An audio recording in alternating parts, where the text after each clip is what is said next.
물론 여긴 국민 라디오.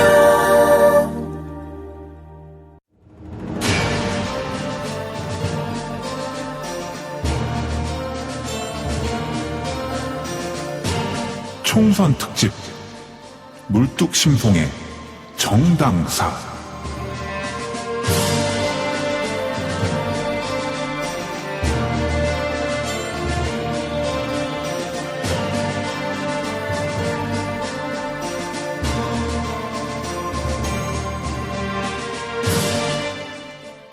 예, 안녕하세요. 물뚝심송입니다. 총선 특집 물뚝심송의 정당사. 어느덧 6부를 방송할 날이 돌아왔군요. 오늘 4월 12일입니다. 내일 바로 그 총선이 시행된 날인데요. 여러분들 어떻게 잘 준비들 잘 하고 계시는지. 어떤 분은 먼저 사전 투표를 먼저 하셨을 수도 있겠고요. 해외에 계신 분들은 해외 투표는 훨씬 더 이른 시간에 진행이 됐죠. 총선도 중요하지만 그 총선에 참여하는 각 정당들의 역사를 알아보는 일도 그 또한 가치가 있다고 할 수 있겠습니다.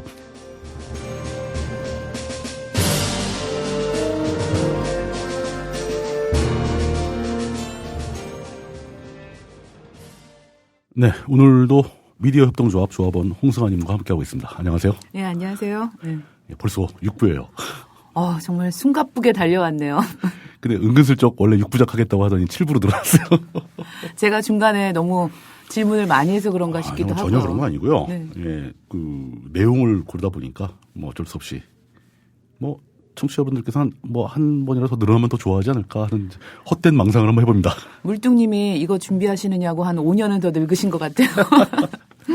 아이고. 지난 시간에 이제 민주당이 본의 아니게, 물론 민주당도 노력을 많이 했죠. 그 정권을 잡는 데까지 이야기가 진행이 됐습니다. 네, 4.19 혁명 이후죠. 그렇죠. 바로 직후죠. 그 4.19 혁명으로 인해서 이승만의 그 자유당 정권이 완전히 붕괴해버리고 개헌까지 되고 우리나라의 헌법 구조는, 정권 구조는 내각 책임제로 바뀌었고, 민주당은 4.19 직후에 치러진 총선에서 압도적인 과반수를 차지했고, 거기서 이제 당시에는 내각 책임제였기 때문에 대통령을 국회에서 간선으로 뽑았습니다. 이게 원래 재헌 당시의 헌법 구조와 비슷하게 돌아간 거예요. 그러네요. 네. 예. 그걸 갖다 이승만이 강제로 대통령 중심제로 바꾸면서 대통령 중심제로 바꿔놓고 또 선출은 국회에서 간선으로 했거든요. 근데 이제 내각 책임제가 됐으니까 대통령을 간선제로 뽑는 게 별 문제는 없죠. 예. 거기서 이제 윤보선이 제2공화국 처음에 이제 초대 대통령이 되는데 당시 그 대선 득표 현황을 제가 찾아봤어요. 그때 233석의 국회의원들이 투표를 해서 네. 윤보선이 208표. 다 먹은 거죠, 다. 그리고 김창숙이 29표, 백낙준과 변형태가 3표, 김도연, 허정이 각 2표, 그리고 가인 김병로 선생님. 여러분이 많이 아시는 김병로 씨도 그때 이제 대선 후보였어요. 그분의 손주가 굉장히 유명하시죠. 그렇죠. 예. 김병로, 김시현, 나홍균, 박순천, 유호구, 이철승 등이 각 한 표씩 얻었다는 거죠. 윤보선이 대통령이 선출이 되고 이제 총리를 지명해야 되는데 윤보선은 민주당 구파거든요. 구파에서 처음 지명한 그 총리 후보가 김도연이었어요. 김도연이 누구냐면은 최초의 한민당이 이승만과 협의해서 재헌의회 결성하고 내각 총리를 받고 내각 장관들이 6자리 받기로 했었잖아요. 이승만이 사기치고 하나밖에 안 줬잖아요. 그 딱 한 자리 맞추셨던 그 한 자리 들어갔던 사람이 김도연 장관이에요. 그 사람을 총리로 지명을 했는데 그때 이제 그 의회 분위기가 심파가 우세했던 거죠.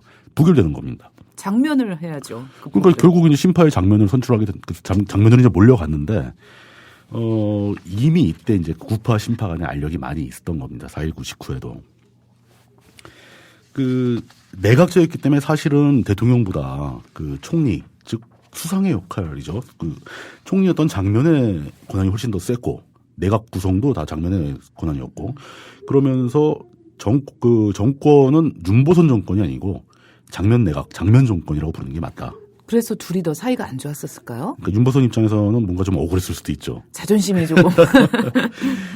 결국 이제 구파 소속이 세를 약간 잃게 되고 심파가 득세를 하게 되는 그 상황에서 60년 11월 바로 그해 겨울이죠. 한 5개월 6개월 지나서 구파들이 탈당을 해버립니다. 여기서부터 시작되는 또 탈당해서 그때 민주당을 나온 그 구파들이 나온 구민주당이라고 해야지 신민당이라고 이름을 지었어요. 헷갈립니다 아주. 그 당내에서 의견이 엇갈린 거죠. 탈당파가 생기고 탈당해서 신당을 창당하고 신당과 구당이 또 전력 다툼하고 굉장히 낯이 익지 않습니까? 이 유구한 역사의 산물입니다. 그러니까 오늘날 그 더불어민주당과 국민의당 싸우는 거 너무 그렇게 뭐 비난하고 그러실 필요 없습니다. 근데 둘이 싸우는 것보다 그 새누리의 응원을 국민의당이 너무 많이 받으니까 실제로 뭐 SNS에서 뭐 응원하는 메시지를 보내고만 한다는 풍문이 있던데. 원래 그렇게 싸움이 벌어지면 약자 쪽이 응원을 받게 돼 있는 거죠. 그럼 뭐 어쩔 수 없죠. 너무 화내실 필요는 없다. 역사적으로 원래 반복되는 일이다.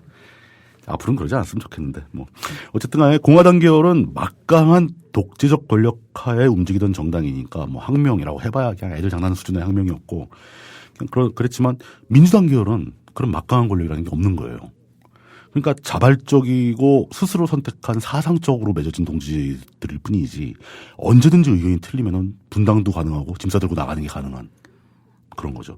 어느 쪽이 더 옳은 일인가? 이게 어느 쪽이 옳으냐라고 물어보는 질문도 이상한 거죠. 그렇죠. 판단하기가 특성의 힘들죠. 차이죠. 특성의 차이. 똑같이 얘기해서 새누리당은 어지간해선 분당이 안 될 겁니다. 욕해도 절대로 안 그러던데요. 그렇죠. 확고한 권력이 있고 확고한 이권이 있기 때문에 그들은 결코 자기들끼리 나뉘지 않습니다. 민주당은 수시로 분당이 됩니다. 왜냐? 훨씬 더 민주적이기 때문인 거죠. 새로운 이론을. 어쩔 수 없어요. 아, 이름이 민주당이라서 그런가 보죠. 미국의 민주당 같은 경우도 그 미국은 양당제가 확고하게 자리를 잡은 나라지만 네. 끊임없이 신당이 생깁니다. 역사를 살펴보면. 그 신당이 어느 정도 자리를 잡게 되면 민주당에서 어떤 방법을 동원해서라도 흡수 합당을 합니다. 그러니까 새로운 피를 수혈하는 셈이죠. 그 뭐 녹색당 같은 게 생겨도 다시 흡수 합당되고 그런 식으로 민주당의 체질을 조금씩 바꿔가는 방향으로 양당제를 유지하는 스타일이고 유럽 같은 경우는 당을 뭐 이렇게 합당 뭐 이런 거 잘 안 합니다. 그냥 소수당이 여러 개가 있고 그냥 냅두는 스타일이잖아요. 냅두면서 연립내각을 구성하고 연정을 하죠. 그 사람들은 그러니까 연정할 때 이 굉장히 익숙해요. 우리가 득표율이 몇 프로니까 우리한테 장관 몇 개. 뭐 이런 식으로 연정이 되게 쉽게 협상이 됩니다. 선거할 때도 같이 활동하기도 하고 어떤 정책 사안별로 쉽게 연립되고 연정이 되기 때문에 그 사람들은 큰 정당이 별로 필요가 없는 거죠. 아, 이 정책은 괜찮다. 찬성하는 정당 다 모여봐. 그럼 정당이 모여서 그 정책을 추진해버리는 겁니다. 그리고 뭐 예를 들어서 뭐 노동당 같은 경우는 뭐 노동부 장관을 계속 배출한다거나 뭐 이런 식으로 특화된 정당들이 존재하기도 하고 그러니까 우리도 언젠가는 그런 식으로 발전하겠죠. 확고한 양당제가 되거나 아니면 소수 정당들의 연합 정치로 발전하거나 아직 그러지 못한다. 아직 그러지 못하고 있다는 것뿐입니다. 아니 의식들은 굉장히 못 배우신 분이 한 분도 없으시던데 프로필들을 보면 왜들 그러시죠? 유학파들도 많고. 그냥 가장 포괄적으로 얘기해서는 우리나라 정당사의 역사가 짧다. 정당사의 역사가. 예, 뭐 물론 이제 45년 해방 이후로 지금 한 70년 가까이 되고 있지만 그 사이에 정당사가 제대로 유지되지 않은 적이 더 많습니다. 어찌 보면 정치라는 것에 아주 그렇게 몸에 이렇게 익숙하지 않는 그런 건가요? 그렇죠. 경험이 부족한 거죠.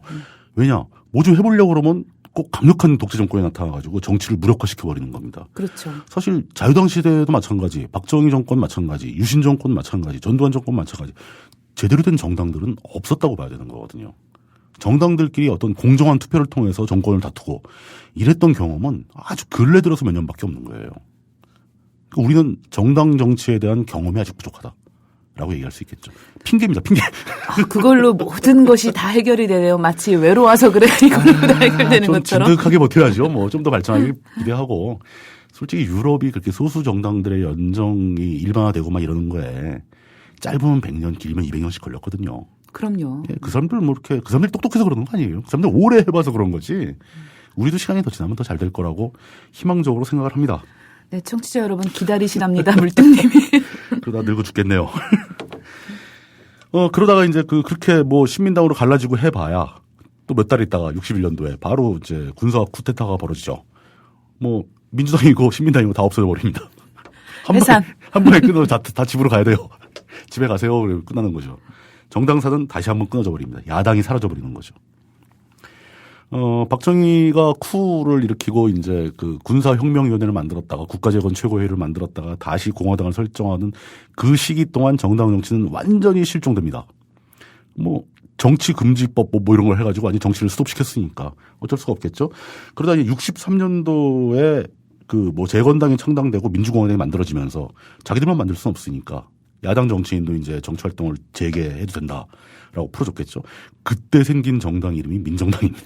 그 민정당이 제가 아는 체육관 민정당하고 좀 틀린 거죠. 한자가 달라요. 민자는 똑같은데 정자가 틀립니다. 아, 정자가요? 예, 그러니까 민주정의당은 바를 정자잖아요. 네네. 그 바른 뜻, 정의라는 네. 건데 이때 생긴 민정당은 정치할 때 정자입니다. 아, 정치할 때. 예. 그리고 이 민정당이 최근에 언론에 많이 나오는데 이 민정당의 초대 대표 최고위원이 바로 가인 김병로입니다. 아, 가인 김명론 선생님은 오늘 여러 번 언급이 되는데요. 그러니까 우리나라 역사에 꽤 많이 개입했어요, 이분도. 그때 가인 김병로 선생이 민정당 초대 대표 최고위원 할 때 옆에서 수발 들고 배운 사람이 바로 지금 김종인 씨예요. 네. 야당 정치를 먼저 배웠다라고 하는 게 그래서 나온 얘기죠. 야당 정치를 배우셔서 지금 이렇게 좋은 정치를 펴시는구나. 그 좋은 정치인지 잘 모르겠습니다. 근데 뭐 김종인 대표에 대한 이야기를 잠깐 하자면 네. 이 사람은 이제 대놓고 보수주의자죠. 보수라고 얘기했죠. 정통 예, 보수. 그러니까 제가 보기에는 더불어민주당을 지지하는 분들 중에서 진보적 성향이 있다고 스스로 생각하시는 분들이 김종인 대표에 대해서 반감이 좀 있는 것 같습니다. 근데 한번 곰곰이 생각을 해보십시오. 원래 민주당은 처음에 말씀드렸다시피 한민당의 직계고 이들은 자유주의적 보수정당입니다. 그렇게 생각한다면 지금 김종인 대표가 하는 일이 옳을 수도 있어요. 거기에 딱 부합되는 인물이죠. 그렇죠. 어찌 보면. 예. 그렇지만 이제 그동안 민주당이 해온 역사, 그 민주화 투쟁의 역사, 그 가열찬 싸움의 결과, 그리고 최근 들어 민주당은 스스로를 중도 개혁 성향의 정당으로 규정을 하고 있죠. 뭐 그렇게 비춰본다면 좀 김종인 대표가 약간 지나치게 오른쪽으로 가는 거 아니냐, 뭐 이런 생각을 해볼 수도 있겠죠. 그 얘기도 뭐 기회가 되면 더 해드리겠습니다. 그때 이제 민정당이 생길 때쯤에서 그러니까 민주당 구파가 주도한 거거든요. 김병로 선생도 민주당 구파 출신이고 그러다 보니까 그 민주당 신파라고도 가만히 있었겠습니까? 그리고 박정희가 한판 판을 이렇게 싹 쓸어버렸다가 다시 좀 풀어준 열어주고. 거니까 네. 또 생기죠. 우후죽순처럼 마구 생기죠. 그때 그러니까 이제 그 저거죠. 야권 통합운동이 또 생깁니다. 막 우르르 나오면 다시 또 통합해요. 그때 뭐 사실 요즘하고 또 비슷하죠. 통합운동의 결과로 뭐 생긴 정당이 바로 국민의당입니다. 국민의당. 이게 2016년 국민의당이 아니죠. 이름은 똑같아요. 이름이 똑같은데 63년도 얘기입니다. 아, 저 실망했어요. 굉장히 참신한 이름이라고 전혀 생각했는데. 그렇지 않습니다. 우리나라에서 그 참신한 정당 이름 짓기 정말 힘듭니다. 노동당 같은 걸 해야 된다니까, 노동당. 노동이 있구나, 진짜. 노동당 많이 있죠. 북한에도 큰일이네요. 있고. 예, 예. 그때 이제 그 가인 김병로 선생도 민정당을 나와서 국민의당으로 옮기게 됩니다. 몇 개 정당이 다 좀 광범위하게 통합을 하려고 했는데 실제로 몇 개 정당은 또 이탈해버리고 막 그래서 통합 작업이 잘 안 됐어요. 당연하죠. 예. 거기다 또 김병로 선생도 몇 개월 만에 돌아가세요. 그 직후에. 그쵸. 그때 이미 연세가 굉장히 많았던 시대니까. 예. 뭐 그러다가 보면 이제 뭐 자유당 잔존 세력 중에서 일부는 공화당으로 갔지만 또 일부는 이쪽 그 야당으로 오기도 합니다. 우여곡절을 겪다가 뭐 민중당이라는 게 생겼다가 최종적으로 신민당이 생기면서 거기로 다 모이게 됩니다. 공화당 시절 내내 그러니까 공화당이 집권 여당의 역할을 하던 시기에 신민당이 지속적으로 야당의 역할을 하게 된다는 거죠. 이게 벌써 그 이합 집산이 몇 년 걸리는 바람에 60년대 말까지 그러게요. 60년대 말에 와서야 신민당이 생기게 됩니다. 67년 2월 7일에 민중당과 신한당을 합쳐서 만들어진 정당이고요. 초대 대표가 유진호. 기억하실 겁니다. 예. 이분의 외손자가 또 그 유명한 한홍구 선생님 아니십니까? 그러니까, 예. 우리나라 되게 좁아요. 좁고 역시 그 집안의 그 내력이라는 게 중요한 것 같아요. 그게 그러니까 어려서부터 그러니까 뭐 어떤 뭐 핏줄이 뭐 있어서 뭐 그런 게 아니라 그냥 그 가정 환경 차이인 것 같아요. 그러니까 지적인 집안에서 지적인 사람이 자라 성장하기가 쉽고 뭐 스포츠맨 집안에서 운동 선수가 나타나기 쉬운 것처럼. 사실 그때 좀 저희가 좀 위험한 발언을 하는 거예요. 꼭 좋은 분의 그 자손이 꼭 똑같이 그 잘 돼야 된다 이런 생각은 또 버려야 되는데 그렇죠? 바람직한 사회라면은 진짜 아무것도 없는 바닥에서 훌륭한 사람들이 나와야 됩니다. 네. 그렇게 해서 계속 신분 계층 간의 이동이 활발해야 되고 이 계급이 고착되는 순간 사회는 불안정해지기 시작합니다. 그러니까 한홍호 선생님 같은 경우는 특히 그 일본군 위안부 문제라든가 역사 교과서 문제에서 너무 앞장서서 고군분투하시니까 특별히 제가 꼭 언급을 해드리고 싶었어요. 뭐 훌륭한 역사 분야에서 네. 저도 굉장히 좋아하고 한홍호 선생님 책을 많이 봅니다. 참고도 하고요. 근데 그 얘기를 좀 극단적으로 하시는 경향이 있어요. 한용호 쌤은 좀 말씀을 약간 졸리게 하셔서 실제로 책으로 읽는 게 조금 더. 동의합니다. 책이 훨씬 낫습니다. 그렇게 이제 만들어진 신민당에서 이제 6대 7대 대선을 거치면서 공화당 박정희에 상대하는 대선 후보를 계속 냅니다. 67년 6대 후보는 윤보선이었고 물론 패배하죠. 71년 7대 대선 후보가 바로 김대중이었습니다. 드디어 나옵니다. 71대 대선은 정말 재밌는 선거이기 때문에 이 71대 대선은 이것만 별도로 한번 책 같은 걸 찾아보시는 것도 굉장히 흥미로운 작업이 될 겁니다. 일단 7대 대선은 박정희의 3선 개헌 이후에 실시된 대선이에요. 그러니까 박정희에게서 그 여론이 민심이 많이 이반된 상태에서 네. 그러니까 인기를 많이 잃은 상태에서 치러진 거죠. 이미 한 10년 가까이 집권을 했고 이제 우여곡절 끝에 야권에서는 그 김대중 전 대통령이 대선 후보로 나오게 될 거라고는 별로 기대들을 안 했어요. 그렇죠. IS도 있고. 예. 그때 같이 출마했던 사람이 이철승, 김영삼, 김대중인데 네. 본선에서는 1등을 못 하다가 결선 투표에 가서 이제 3등의 도움을 받아서 1등을 하게 되는. 두 분이 이제 예. 합쳤죠. 이철승 씨랑. 그때 이제 뭐 40대 기수론 해가지고 40대 정치인들이었어요. 지금 보면 40대는 굉장히 젊은 거로 보는데 그때 당시도 40대는 굉장히 젊었죠. 그 일반 그 정치를 바라보는 유권자들의 시점에서 굉장히 참신했고 뭐 워낙 연설의 달인이었고 뭐 71년 대선 때 서울 마포 쪽에 그 효창운동장에서 김대중 대선 후보가 연설하던 장면은 역사적인 현장으로 기록이 되죠. 저도 가끔 이제 자료화면으로 지금 들어도 이렇게 딱 존경하고 사랑하는 국민 여러분. 그렇죠. 항상 그렇게 시작을 항상 하죠. 그렇게 시작하시잖아요. 예. 저는 그 자리는 직접 못 가봤는데 뭐 저희 형님들이나 아버지, 뭐 어머니 같은 분들은 거기 갔었다고 그러시더라고요. 집이 그 근처였어요. 근데 뭐 멋있는 사람이라고 근데 아버지는 되게 싫어했어요. 왜요? 그냥 뭐 사적인 이유로. 김대중 후보를 싫어하시는 분들이 꽤 많았었고 그건 이제 박정희와의 관계 때문이죠. 우리 아버님이 공무원이셨거든요. 근데 거기 가신 것만 해도 대단한 일이죠. 가신 것 뭐 다른 사람을 감시하러 가셨었나? 그렇게 해서 김대중 대통령이 출마해서 그때 예언을 하나 하는데 박정희가 3선 개헌을 해가지고 이번 대선이 치러지는데 또 출마했다. 저 사람 출마 안 하겠다는 약속도 또 어긴 거다. 이번에 만약 대통령이 또 된다면 헌법을 완전히 뜯어고쳐서 스스로 종신 집권을 하는 영구 총통이 될 것이다. 정확한 예언을 하셨잖아요. 설마 그 말이 맞을 거라고 생각도 안 했을 거예요. 아마. 본인도 그래? 말씀하시면서. 네가 그렇게 얘기하면 내가 진짜 한다. 유신이 뱉대잖아요, 바로. 그 이후로는 선거다운 선거가 사라져버린 겁니다. 뭐 통일주체 국민회의 같은 거 만들어서 간접선거로 바뀌고 그냥 마르고 닳도록 박정희만 해먹는 체제가 돼버린 거죠. 그러니까 71년 4월에 치러진 7대 대선이 박정희 시절에 치러진 최후의 대통령 선거였다. 그러게 굉장히 저도 앞으로도 예. 찾아보고 싶은 그런 생각이 들어요. 아주 예. 역사적으로 중요한 선거일 것 같아서. 심지어 예. 박정희 정권 쪽에서는 자신들에게 지지율이 많이 떨어졌다는 걸 감안해서 어마어마한 부정선거를 계획하고 실행을 하죠. 역시 나오는 부정선거. 예. 실제로 당시에 그 부정선거의 영향력을 고려한다면은 김대중 대통령 대선 후보가 실질적인 승리를 한 선거였다. 근데 저도 그런 얘기를 들은 것 같아요. 그래서 박정희가 화를 냈다는 그렇게 어마어마한 부정을 돈을 쓰고도 이렇게 사람을 그렇게 동원하고 그렇게 모든 작전을 수행했는데 차이가 이거밖에 안 나냐. 아주 근소한 차이였거든요. 그러니까 사실상 진 거죠. 그래서 더 놀래서 두 가지를 하게 되죠. 유신을 시도하고 또 한편으로 김대중을 제거하기로 마음을 먹습니다. 실질적으로 김대중 대통령 대선 후보 당시 후보는 지속적으로 생명의 위협을 받죠.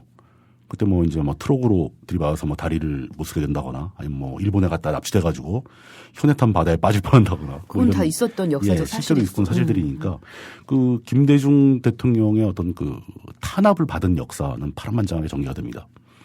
근데 사실은 그 김대중 전 대통령이 그렇게 탄압을 받으면서 막 도망다니던 시절에 실제로 박정희 정권에 맞서 싸운 사람은 김영삼 전 대통령입니다.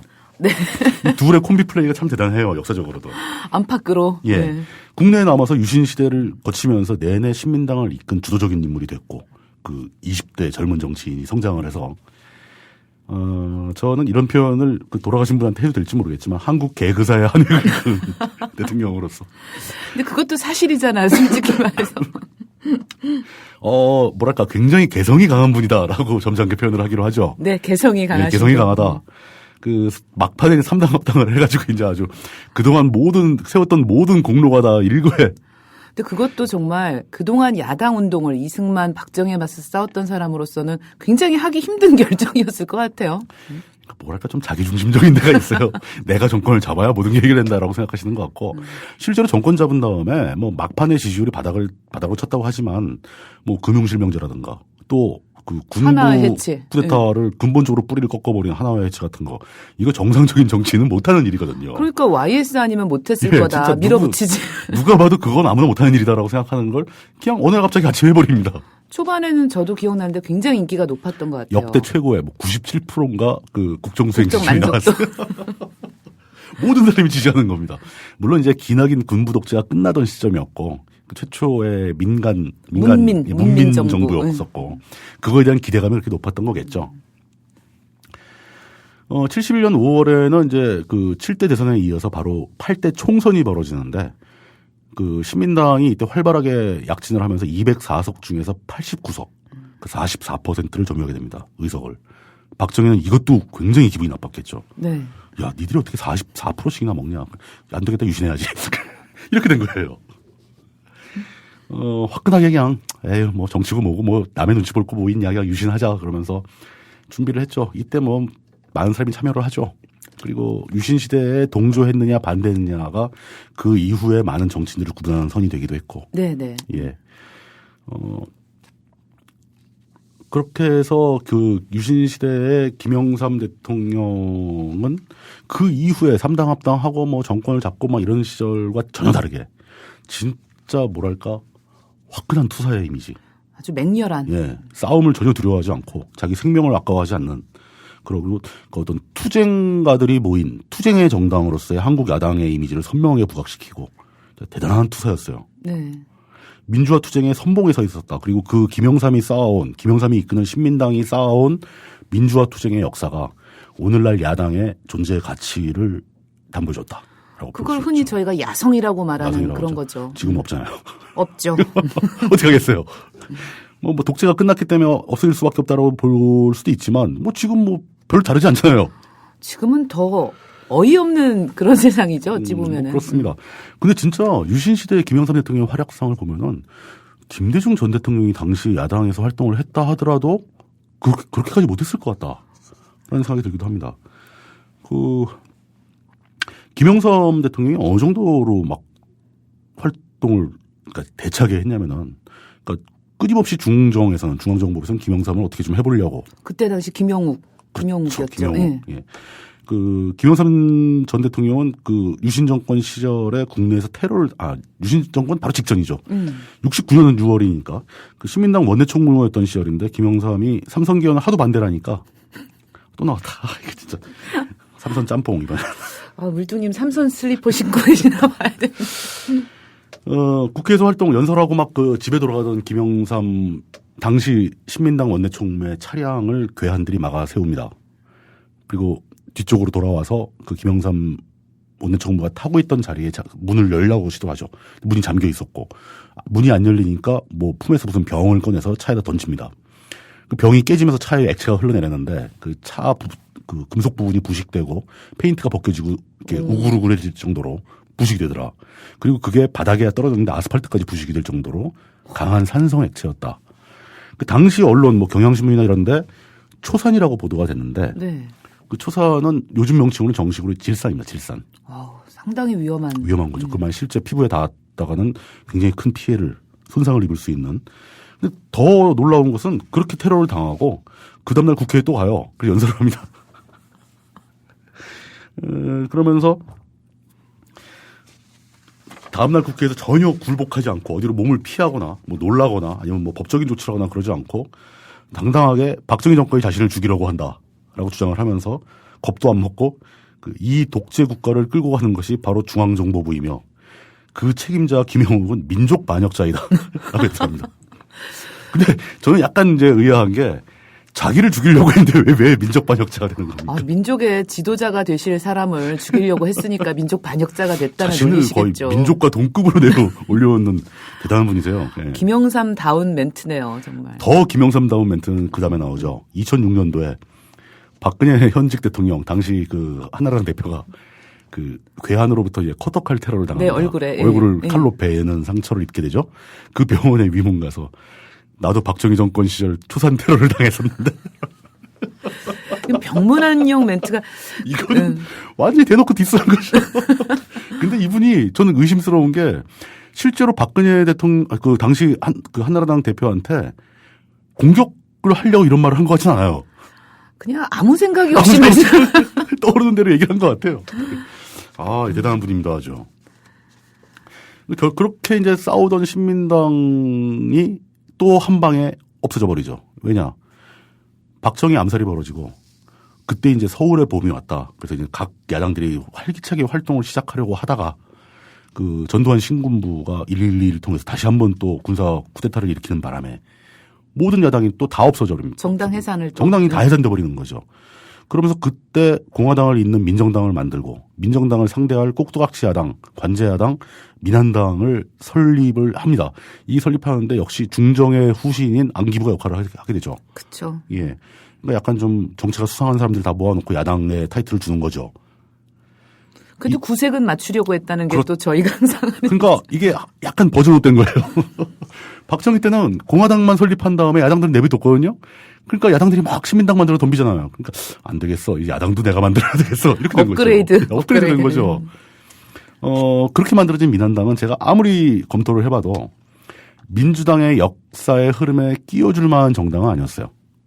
그 민한당은 별도로 잠시 있다 사라진 아무것도 아닌 야당으로 이렇게 빼놓기로 하고 어쩌면 여당일 수도 있어요. 제2여당. 위성정당. 위성여당. 뭐 위성여당. 그렇게 약 한 5년여간의 정당 정치의 암흑기가 또 찾아오다가 85년 2.12 총선이 벌어지면서 다시 정당 정치가 폭발적으로 회복됩니다. 좀 가까워오네요. 이제 85년도니까. 그렇죠. 예. 이 2.12 총선은 그때 2.12 돌풍, 총선, 치만된 총선 혁명 막 이렇게 부르기도 했고 굉장히 역사적인 사건입니다. 전두환 정권이 온갖 압박과 또 중정의 후신 안기부를 동원해서 뒤에서 배후 공작과 이런 걸 다 했음에도 불구하고 결국은 이때쯤 전두환이 자신의 권력이 안정됐다고 생각했는지도 모르겠어요. 그 정치인 해금을 다 풀어줍니다. 그 미국의 망명 사실은 도피였거든요. 가 있던 김대중 전 대통령이 귀국하고 가택연금 상태에 있던 김영삼 대통령이 합류하고 김영삼 전 대통령이 합류. 당시엔 둘 다 야당 지도자들이었고 그 사람들이 급하게 신민당을 재건하고 그 2.12 총선에 참여합니다. 근데 웃기잖아요. 매번 총선은 4월, 5월에 실시하는데 왜 2월이냐. 그러니까 시간을 안 준 거예요. 후닥하자. 저 사람들이 당을 만든다. 준비하기 전에 후보 고르고 막 이렇게 사람 뽑고를 하기 전에 총선을 앞당겨서 하자. 그러니까 그게 이제 그 안기부의 발상이었는데 2월 12일 날 총선이 실시되는데 거기서 그 관제야당 민한당은 완전히 폭삭 망하고 신민당이 제1야당으로 급부상을 하게 됩니다. 완전히 의외의 결과였네요. 의외의 결과였던 거죠. 그때 선거 과정에서 대단했다고 합니다. 그때 선거에 참여했던 후보들, 우리 아는 사람도 많아요. 그죠. 부산에 출마하셨던 김정길 후보도 그때 또 나왔었고, 네. 이때 경험 있는 분들은 많은데 얘기 들어보면 아예 그때는 이제 요즘처럼 선거 유세 차량이 있었던 게 아니고 학교 운동장에 종합 선거운동판을 차려주면. 네, 기억나요. 네. 후보자들이 이제 번호표 받아가 나와서 연설하는 거예요. 사람들 다 모아놓고. 그럼 그 사이에 한 3분의 1이 안기부 직원이고 막 그랬답니다. 그리고 이상한 얘기 한마디 하면 선거 캠프에 찾아가서 막 잡아가고 막. 그때도. 후보를. 예. 후보를. 예. 그러던 시절이었는데 거기서 신민당이 이제 물론 과반수는 아닙니다. 왜냐. 제1당이 과반수가 못 되더라도 제1당한테 비례대표, 당시 말로는 전국구를 왕창 몰아주는 제도가 있어가지고 역시 과반은 민정당이 장악을 해요. 그렇지만 신민당이 할 수 있는 거의 모든 지역구에서 다 당선자를 냅니다. 그러니까 거의 급조된 세력에 비해서. 그럼요. 아무것도 없었는데. 네. 그리고 당시엔 또 그것도 있었죠. 그 중대 선거구제였기 때문에 네. 한 지역구에서 한 명을 뽑는 게 아니라 막 2명, 3명씩 뽑는 네. 거예요. 2명을 뽑게 되면은 신민당이 약진을 해가지고 한 명이 당선되면 꼭 다음에 민정당이 따라오는 거예요. 그러니까 민정당은 거의 전국의 의석을 다 냈고 시민당은 낼 수 있는 곳만 냈고 그래서 더 과반을 못하게 된 것도 있죠. 그래서 아마 요때 그 중대선거구의 문제점이 많이 드러나면서 87년 개헌 때 소선거구제를 강하게 도입을 했는데 지금으로 생각해보면 소선거구제도 또 문제가 있어요. 또 문제가 있죠. 참 문제예요 이게. 정말 한국 정치가 너무 어렵습니다. 정치는 어렵습니다. 한국 정치만 어려운 게 아니에요. 이런 말씀 드렸지 않습니까? 우리나라 역사를 살펴보다 보면은 무지하게 짜증나고 슬프고 그런데 이 동남아 역사나 다른 나라, 유럽 역사도 자세히 보면은 우리나라보다 더한 상황을 다 겪습니다. 그렇게 발전해 가는 거죠. 그때 또 충격적인 사건이 하나 터지죠. 뭐죠? 2.12 돌풍, 그 선거 총선 돌풍이 벌어지는 걸 갖다가 당시에 고등학교 3학년에 재학 중이던 어떤 사람이 봐요. 그리고 그 사람은 정치 덕후가 됩니다. 그분 혹시 지금 제 앞에 계신? 그게 바로 접니다. 그때 그것만 안 봤어도 제가 인생이 이렇게 꼬이지 않았을 텐데. 아니 근데 고3 때 공부를 해야죠. 지금 2월인데. 그때 동아일보에 나온 기사 저도 기억나는데 이만한 사진을 실어놓고 2.12 총선 돌풍 막 하면서 뭐 황색 돌풍 이런 타이틀 뽑고 막 그랬었어요. 네. 야 정치가 이렇게 멋있을 수가 있구나. 저는 그때 당시에 전두환 정권이 그렇게 나쁜 건지도 모르고 뭐 자세히 몰랐는데 네. 굉장히 무서운 정권이라는 느낌을 많이 받았어요. 정권에 반대하면 잡아가고 막 혼난다. 근데 그거에 굴하지 않고 사람들이 그 정권에 맞서서 정치인 후보로 총선에 출마하고 그 사람들을 뽑아주고 그때 야권 후보 투표하면은 해코지한다는 얘기가 돌았었거든요. 아, 일반 유권자들도 용기를 내서 굴복하지 않는구나. 저도 그 얘기는 들었어요. 예. 군부대 같은 경우는 특히 더 심했고. 예. 예. 그래서 뭐 그게 비밀 투표 같지만 다 뭐 저 동네 뭐 반장, 통장 이런 사람들 다 안다 뭐 그러면서 막 불이익 준다고 협박하고 다니고 그랬었거든요. 그런데 사람들이 더 이상 전두환 정권의 정치를 용납하지 않겠다. 독재를 용납하지 않겠다. 이러면서 선거를 통해서 네. 뭐 4.19 같은 혁명, 뭐 그것도 의미가 있겠지만 선거를 통해서 내가 투표할 수 있는 투표를 통해서 정권에게 자기 의사를 표현하는구나.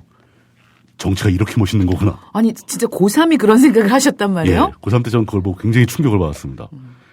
그다음부터 이제 계속 신문 사설 다 보게 되고 정치인 누가 뭐 기사 같은 걸 찾아보게 되고 뭐 그랬던 기억이 납니다. 지금 자랑하시는 거죠. 그렇게 하고도 대학 갔다. 넘어가겠습니다. 그 이후에 이제 그 야당이 주도권을 잡게 되면서 전국의 흐름이 급변하기 시작하죠.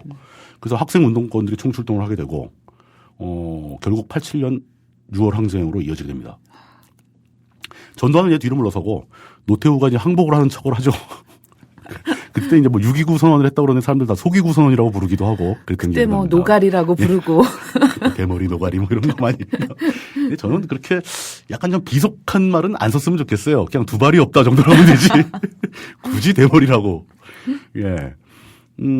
그렇게 해서 6.29 선언 끝에 이제 다시 개헌이 되면서 87년 체제가 시작되고 제6공화국으로 넘어가는 거죠. 그러니까 제4공화국, 제5공화국은 사실상 공화국이라고 부르기 민망한 공화국입니다. 그렇죠. 다시 이제 6공화국에 들어와서 87년 개헌을 통해서 그나마 좀 공화국다운 공화국이 시작됐다라고 볼 수 있는 거죠. 그렇게 본다면은 우리나라의 실질적인 정당 정치사는 87년에 시작된 걸 수도 있어요. 그러니까 이제 30년, 내년이면 30년 정도 예. 된다라고 그러니까 이제 봐야죠. 우리의 경험은 87년부터 시작이라고 본다면 딱 30년 된 거예요. 여기서 이미 성숙된 정당 정치를 바란다는 것은 너무 성급한 요구죠. 그러고 보니 물뚱님 말씀이 맞는 것 같네요. 10년 독재, 18년 독재. 그럼요. 그다음에 그 자유당은 왕정이죠, 사실상. 왕정. 예. 그 군주 왕정 하다가 18년 독재하다가 10년 독재하다가 뭐 이렇게 된 거니까. 지금 또 왕정하자고 그러시잖아요. 공주님 왕정. 그 버릇 못 버리고. 근데 그 결과 노태우가 대통령이 당선되는데 그 과정에서 김영삼과 김대중 두 정치인, 우리나라 정당 정치사, 한국 근대 정치사의 거인이었던 두 거물급 정치인이 분열을 하게 되죠. 그 한국 학생운동사에서도 절대로 빼놓을 수 없는 양김의 분열. 네, 비판적 지지냐, 뭐 예. 그 유명한 얘기죠. 아주 속이 쓰립니다. 이 얘기를 듣게 되면. 그렇게 갈라서게 되면서 김영삼을 지지하는 사람들은 통일민주당, 네. 김대중을 지지하는 사람들은 평화민주당, 그 민주당이 듀오로 두 갈래로 갈라지게 됩니다. 뭐 그 이후에 노태우 이후의 정권을 위해서 그 김영삼 전 대통령은 이제 자신의 과거에 화려했던 민주화 투쟁의 투사로서의 역사를 한 방에 땅에 처박은 3당 합당을 하면서 통일민주당을 통째로 민정당에 갖다 들이부어주고. 참 그때 뭐 표현한 전문가들이 표현하신 건 뭐 정치적 간통이다, 뭐 한지붕 세 가족이다, 뭐 이런 표현들이 찾아보니까 있더라고요. 네, 거기에 뭐 김종필이 뭐 그 얘기는 뭐 하고 싶지도 않고요. 그냥 황당한 일이다. 이 다른 나라 역사에 함부로 찾아보기 힘든 아주 희귀한 일이다. 그러니까. 예. 그때 이제 김영삼은 노태우 정권의 민정당과 통일민주당을 합당하고 민주자유당을 만들게 되죠. 아주 황당한 사건이었는데 이게 너무 황당하니까 당연히 저는 상식적이었다면 통일민주당에서 한 반수 정도는 떨어져 나왔어야 돼요. 그렇죠. 근데 떨어져 나온 사람이 손으로 꼽습니다. 그 중에 그 유명한 문장, 이 있습니다라고 항의하는 사람이 한 명 있었죠. 아, 음성 지원됩니다. 아주 조물애기 초짜 의원이었어요. 예. 이 사람과 그의 동료들이 만든 꼬마 민주당이라는 게 잠깐 있었고, 네. 민주당이 점점 늘어나기 시작해요, 이제. 꼬마 민주당. 예. 나중에 다시 김대중의 그 평화민주당 쪽으로 합치게 되는 거죠. 김대중 전 대통령은 이제 평화민주당을 거쳐 민주당을 거쳐 새정치국민회의로 다시 바꾸고 새정치국민회의의 대선 후보가 되어서 급기야는 삼수 끝에 정권을 잡게 됩니다. 그리고 또 DJ가 그동안 6번을 창당을 하셨더라고요. 뛰쳐나와서. 장난 아니죠. 그러니까 네. 71년 대선 후보로 출마한 다음에 몇 년입니까? 20년이 넘었죠, 20년이. 네. 26년 만에 다시 대선에 출마해서 승리를 하는 거죠. 그러니까 87년 대선 때 패배하고 그리고서 이제 92년 대선도 92년 패배. 그러고서 은퇴 선언하고 그렇죠. 네. 그러니까 71년 대선에 박정희한테 패배하고 87년 대선에서 노태우한테 패배하고 네. 92년 대선에서 김영삼한테 패배하고 3번 패배한 다음에 완전히 정치를 떠나겠다 하고 은퇴 선언까지 하고 다시 번복한 다음에 97년에 대선에서 이기는 거죠. 그러니까 그때 당시 92년도에 저는 그 일간지 있잖아요. 그 예. DJ가 딱 은퇴 선언을 했을 때 예.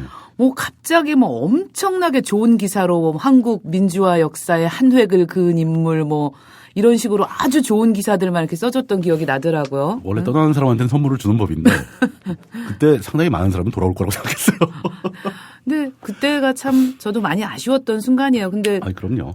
예. 둘의 힘만 합치면은 지금 생각하면은 지금 마치 그 야권 단일화가 안 그렇죠. 돼서 수도권은 예. 힘든 것처럼 저희가 보기에는 너무 빤히 보이는데 그게 도저히 안 되는 모양이에요. 어찌 보면. 거기에 물론 이제 정권을 향한 정치인의 욕망의 문제도 있지만 사실은 87년 대선에서는 안기부의 역할이 굉장히 컸다라는 게 역사적인 정설입니다. 아, 양쪽 후보 진영에 가서 서로 다른 정보를 주는 거죠. 우리는 네가 나오길 바란다. 네가 너한테 정권을 주고 싶다. 뭐 이런 얘기 들으면 솔깃하죠. 그리고 막 자료를 제공하고 돈도 주고. 이때 사실상 야당 정치인들이 안기부 돈 안 받은 사람이 없거든요. 김대중 전 대통령도 그 노태우 정권으로부터 돈을 받았던 사실을 시인한 적이 있습니다. 근데 정치판은 또 웃기는 게 그렇게 자기 잘못을 시인하면 시인한 사람만 손해를 봐요. 전에 그 김근태 전 장관님도 네. 자신이 뇌물수수했던 거를 시인하면서 혼자서 완전히 독박을 썼죠. 그렇죠. 안 받은 사람이 없는 주제. 그 좋았던 이미지. 예. 예. 이런 그 솔직한 사람이 더 피해를 보는 이런 역설적인 상황은 없어져야 된다고 봅니다. 사람들도 그걸 알아야죠. 그러니까 누구나 받았다는 사실을 알면은 그 중에서 인정하고 사과하는 사람을 더 우대를 해야지 그 사람을 더 앞장서 비난하는 건 곤란하다. 그러니까 또 새길로 빠지자면은 저는 그 성완종 그분이 그렇게 마감하지 않았었으면 더 좋았을 걸. 줬다는 사람은 줬다고 얘기를 했는데 아무도 그렇죠. 받았다고 시인하는 사람이 없잖아요, 지금. 시인하면 독박 쓴다는 이상한 규칙이 작동한 거죠. 그분은 그렇게 해서 자진을 하셨기 때문에 뭐 어떻게 확인할 바가 없는 거잖아요. 발뺌만 그렇죠. 하면 끝나버리고. 예. 안타깝네요. 줬단 사람은 있고. 하여간 이제 97년에 와서요. 새천년 민주당의 대선 후보 김대중 전 대통령은 대선에서 당선이 됩니다. 우여곡절 끝에. 네. 그때도 뭐 자력으로 된 건 아니죠. 사실은 이제 자민련이? 합당하고 뭐 진짜 할 수 있는 방법은 다 동원했고 거기에 또 뭐 여러 가지 외적인 요소도 도움이 있었고 그렇다 하더라도 해방 직후 한민당에서 출발한 그 민주당의 역사를 잇는 계승하는 그 통일민주당 김영삼의 통일민주당은 그 역사에서 자기 스스로 벗어나버린 거고 나가버린 거고 그 역사 정통성을 혼자서 끌어안고 버티던 김대중의 민주당 새천년 민주당이 드디어 자력으로 정권을 잡습니다. 이건 정말 역사적인 사건이죠. 지금의 그 새누리당 입장에서 봤을 땐 잃어버린 10년이 시작되는 순간이죠. 저때 그 새누리 계열, 새누리계열. 그 공화당 계열, 민정당 계열 그쪽에서는 당연히 이회창이 되는 거로 생각을 했고 변수였죠. 사실 그 예. 한국 사람들을 가장 화나게 만든다는 병역 문제. 그 병역 문제도 있었고 뭐 여러 가지 조건이 모든 외부적 요소가 다 김대중을 위해서 움직였어요. 그래서 근소한 차이로 승리를 하게 됐는데 감동적인 순간이었죠. 그러니까 장면 내각, 4.19 혁명의 대가로 미안하지만 정권을 주웠던 그런 경험이 없는 건 아니지만 이렇게 정상적인 선거로 여당과 그 공화당 계열의 정당과 정면으로 대결해서 이겼다라는 것은 이 민주당 계열의 역사에서 굉장히 큰 획을 그었다라고 볼 수 있는 거죠. 그렇죠. 민주적이고 합법적인 절차로. 예. 아무도 저항을 못하는 참 그때 감동적인 기억이 살짝 납니다. 그런데 감동할 여유가 없었던 게 그때 IMF 시대였거든요. 먹고 살기 너무 힘들어. 정말 그 IMF 시대. 네. 끔찍했습니다. 끔찍했죠. 예. 그리고 그 새천년 민주당의 김대중 정권, 우리는 국민의 정부라고 불렀었죠. 네. 국민의 정부가 마무리되면서 그때 아까 잠깐 얘기 나왔던 조무래기 의원, 이의 있습니다라고 외쳤던 노무현이 극적으로 정권을 다시 이어봤습니다. 정말 그 돌풍은 어마어마했던 것 같아요. 마치 샌더스를 보는 듯한 느낌이었던 것 같아요. 2002년, 그러니까 97년 선거와 2002년 대선은 네. 사실 요즘에 그 가끔 이렇게 좀 나이가 젊으신 청취자분들이나 독자분들하고 얘기를 할 때 그분들이 꼭 그런 얘기를 합니다. 그러니까 당신 세대는 97년 겪어봤고 2002년 겪어봤지 않냐. 우리는 한 번도 못 겪어봤다. 그 승리하는 기분. 승리하는 기분이 어떤 기분이냐. 우리는 뭐가 됐든 간에 한번 이겨보고 싶다. 그래서 아니야 얼마 안 된 일인데. 근데 생각을 해보니까 지금이 2017년이라는 거죠. 2002년이 벌써 15년 전이에요. 저도 마음이 갑자기 무거워집니다. 20대는 기억이 없는 거죠. 그렇죠. 30대라도 후반 정도가 돼야 좀 기억이 나는 거지. 30대 초반은 어린 시절의 추억인 거죠. 모르는 거예요. 시간이 언제 이렇게 빨리 흐르는가라는 생각이 얼핏 들기도 하는데 하여간 굉장히 감동적이었습니다. 그때 국민의 정부 뒤를 이은 노무현 정권은 스스로를 참여정부라고 이름을 붙였죠. 네. 그리고 그 두 정권이 지난 다음에 그 두 정권을 함께 묶어서 민주정권 10년, 민주정부 10년의 시대라고 우리는 부릅니다. 새누리당 발 잃어버린 10년. 그 사람들은 자기네가 정권을 권력을 놓치는 게 기이한 일이라고 생각하기 때문에 그렇죠. 그 사람들은 그냥 뭐 잃어버렸다고 생각하는 건 이해가 갑니다. 앞으로 좀 더 많이 잃어버려 주시길 권할 뿐이에요. 예. 정말 전국을 노랗게 물들이면서 올라왔던 그 노무현의 그거는 잊을 수가 없어요. 예, 대전부를 그렇습니다. 기점으로 그 이인재의 표정을. 인상적이었죠. 네. 예. 그때 이제 정당사는 참여정부 들어서면서 또 혼란기에 접어듭니다. 민주당의 적통이 그대로 계승된 게 아니라서 왜냐하면 민주당 쪽에서 먼저 노무현 대통령 후보, 대선 후보죠. 대선 후보를 먼저 비토하기 시작합니다. 그렇죠. 그때 뭐 그런 거 많았잖아요. 뭐 후단협 뭐 이런 거 나와가지고 후보 흔들기만 한다 그러고 결국은 그렇게 불화가 깊어지다가 열린우리당이 별도로 탄생하게 되는데 씁쓸한 현실이네. 열린우리당이 그닥 성공적인 정당이 못 되고 금방 다시 문을 닫게 되죠. 새천년 민주당은 오히려 그 탄핵의 후폭풍을 맞아서 망할 뻔하다가 겨우겨우 버텨서 연명한 상태에 들어갔다가 우리당이 잘 안 풀리면서 해체하고 통합되는 과정에서 통합민주당이 됩니다. 그 통합민주당은 조만간 또 이름을 민주당으로 바꿉니다.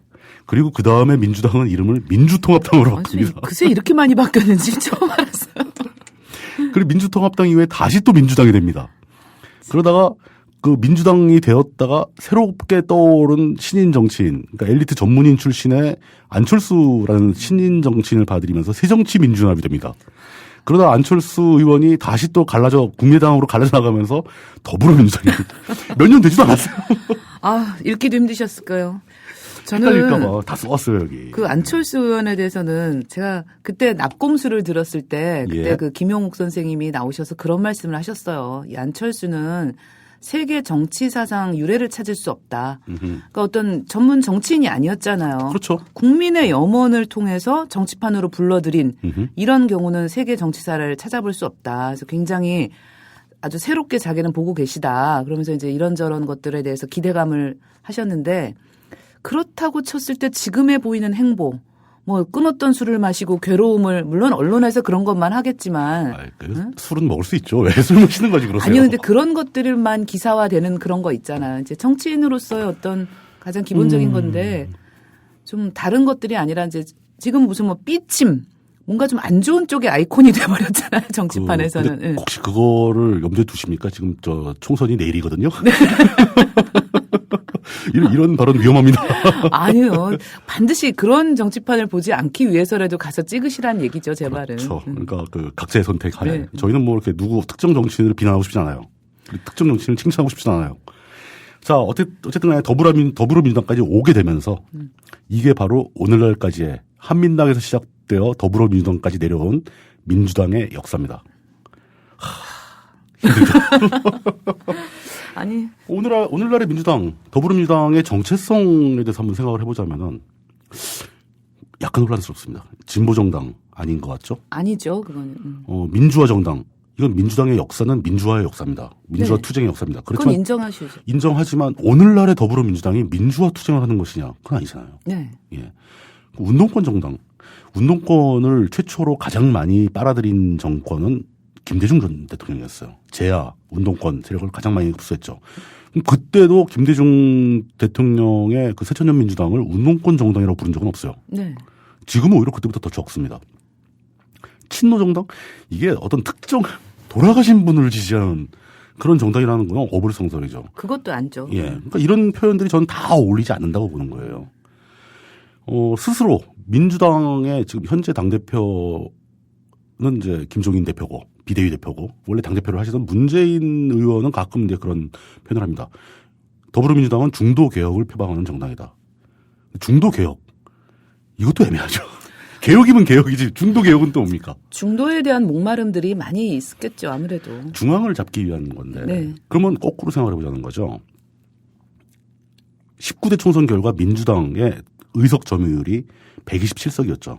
네. 127석이면 300석 중에 127석이기 때문에 42.3%입니다. 우리나라 유권자들 중에 42.3%가 중도 개혁이라고 불릴 수 있는 유권자인가? 전 아니라고 보는 거죠. 저도. 우리나라는 절대 다수가 보수적입니다. 근데 새누리 계열을 지지하는 보수와 합리적인 보수는 분명히 나뉘죠. 오히려 민주당, 현재 더불어민주당의 정체성은 지금 현재 의석을 만들어준 사람들조차도 양심적이고 그러니까 부패하지 말라는 생각을 하고 있고 제대로 일을 하라. 하지만 안정적이고 보수적인 운영을 해달라라고 생각하는 합리적 보수가 다수 아니냐. 그런 관점에서 보면 오히려 민주당의 정체성은 거꾸로 봤을 때 그 지지자들의 성향을 분석해 봤을 때는 중도 보수 정당이라고 보는 게 오히려 맞지 않겠느냐. 그런데 그 김종인 대표가 너무 오른쪽으로 끌고 가기 때문에 이 말도 못 하겠어요. 이번 총선 결과가 저는 이런 것에 대한 답을 많이 줄 것 같아요. 결과를 봐야죠. 네, 뭐 얼마 안 남았으니까 금방 나오겠죠. 실제로 민주당의 역사가 한민당까지 거슬러 올라갔다 와서 쭉 내려오면서 계속 보셨겠지만 진보적인 정체성을 가졌던 적은 거의 없습니다. 오히려 진보 세력을 싫어했던 정체성은 많아요. 그렇죠.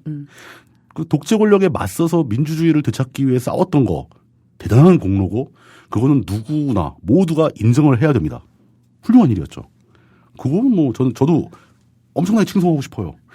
김대중, 김영삼 역사적인 거인들을 배출했고 또 노무현이라는 시대 풍운화 같은 정치인을 또 배출했고 사람들에게 감동을 줬고 그런 결과 오늘날의 더불어민주당이 존재하는 거고 민주당이 지금도 야당의 대명사처럼 떠 있는 거고 언제든지 다시 집권할 수 있는 수권 정당이 되길 바라는 거고 그렇게 뭐 상당수의 사람들은 새누리당 계열과 민주당 계열이 교대로 집권을 하면서 미국식의 양당제 체제로 가기를 원하는 것도 사실입니다.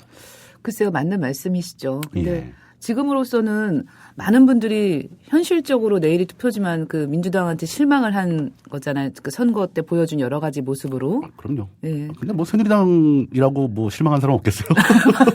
그쪽 더 했잖아요. 마찬가지죠. 근데 양쪽 다 잘못하고 네. 양쪽 다 잘하는 건 잘하는 거고 네. 그런 겁니다. 그러니까 너무 그 내가 지지하는 정당의 잘못과 잘하는 점에 일희일비하지 마시고 그냥 어디에 투표를 해야 나한테 이득이 되는가. 저는 이게 가장 그 현실적이고 합리적인 선택이라고 보거든요. 그럼 제가 딱 집어서 말씀을 드리자면은 어떤 팟캐스트에서는 딱 그렇게 얘기해요. 정당을 보지 말고 사람을 보고 투표를 하라. 그것도 이런 나쁘지 사람도 않죠. 있고. 그거는 내가 사람을 보고 선택을 해야 나한테 이익이 된다라고 생각하는 겁니다. 네, 지역 국회의원이니까. 그러니까 제가 좀 더 포괄적으로 하는 거죠. 그러니까 나한테 이익이 되는 내 마음에 드는 후보를 찍어라. 남의 얘기 휘둘리지 말고 전략적 투표 이런 거 생각하지 말고. 그래야 국민의 여론, 유권자 여론이 그대로 선거에 반영이 되고 그 결과가 의석 배분에 반영이 되어야 민주주의 국가인 겁니다. 그렇게 했는데 야당이 형편없이 졌다. 그럼 우리나라 국민들, 유권자들 중에 여당을 지지하는 사람이 많은 거예요, 그냥. 저도 몹시 궁금해요. 사실 그동안 이렇게 20살 넘어서부터 많은 투표권을 가져봤지만 이렇게 일여 다야의 구도는 저도 이런 상태는 처음으로 선거를 치러보는 거라서. 그러니까 단순하게 생각하세요. 그러니까 전략적 투표 해봐야 전혀 맞지 않습니다. 뭐 평론가들이 나와서 뭐가 어떻고 얘기하는 거 대부분 거짓말이에요. 제가 그거 보여드리잖아요. 물펠레 사인하고 사는 거 다 거짓말입니다. 다 틀려요. 그런 거 믿지 마세요. 전략적 투표라는 거 별로 없습니다. 내 마음에 드는 후보, 나한테 이익이 되는 후보. 소신 투표. 예. 딱 한 가지 부탁이 있다면은 거짓말한 전력이 있는 사람은 뽑지 마세요. 그 사람은 지금 하는 말도 거짓말일 겁니다. 네, 무슨 말씀이신지 청취자 여러분들이 잘 판단하시길 바랍니다. 예. 그리고 이제 다음 시간, 이제 1시간 더. 원래 6부작으로 기획했던 걸 제멋대로 7부작으로 늘려서, 내일 총선 당일날까지 지속될 총선 특집. 이건 뭐, 선거 당일날도 막 이런 역사 얘기를 하고 있어야 되나. 뭐, 그 얘기는 마지막으로 전해야 될 얘기는 이제 진보정당의 역사죠. 뭐 선거 당일날 진보정당의 역사에 대해서 말하는 것도 나쁘지 않을 것 나쁘지 같아요. 않죠. 어차피 진보정당은 지지율이 형편없기 때문에 선거에 영향도 못 줘요. 이거에 대해서 반발돼서 진보정당에 대한 그래봤자 몇 프로나 먹는다고. 진보정당의 역사는 사실 우리 대한민국 한국 근대 정치사에서 해방 이후 정당사 중에서 진보정당의 역사를 양적으로 비교한다면 7시간 중에 1시간을 배분하는 것도 편파적입니다. 그것도 안 돼요. 자료가 많이 없더라고요. 비례해보자면 없는 겁니다. 역사에서 차지하는 어떤 한 페이지가 없어요. 하지만 없던 것은 아닙니다. 그래서 사실 굉장히 힘들어요. 진보정당에서 얘기하는 건 힘들고 또 솔직히 말씀드리자면 저도 스스로는 진보적인 성향이 있다고 생각을 하고 민주당이 새누리당을 좀 이렇게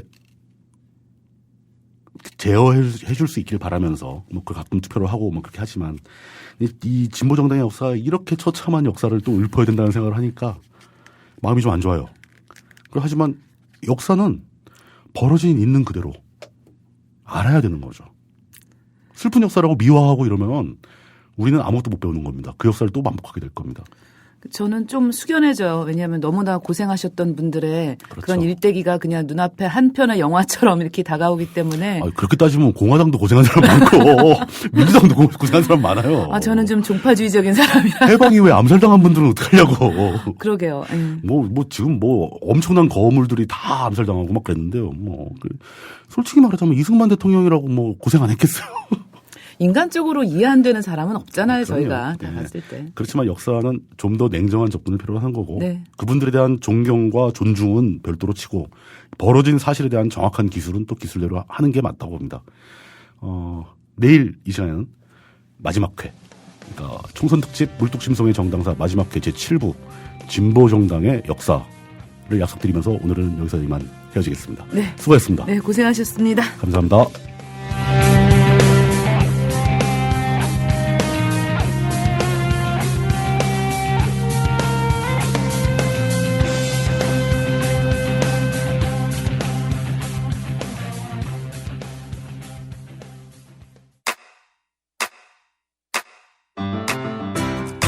국민 라디오 지지하는 4가지 방법 아시나요? 다운로드하기, 별점 주기, 댓글 달기, 구독하기. 국민 라디오를 보다 많은 이들에게 전할 수 있는 가장 손쉬운 방법. 다운로드하기, 별점 주기, 댓글 달기, 구독하기. 잊지 마세요. 다운로드하기, 별점 주기, 댓글 달기, 구독하기.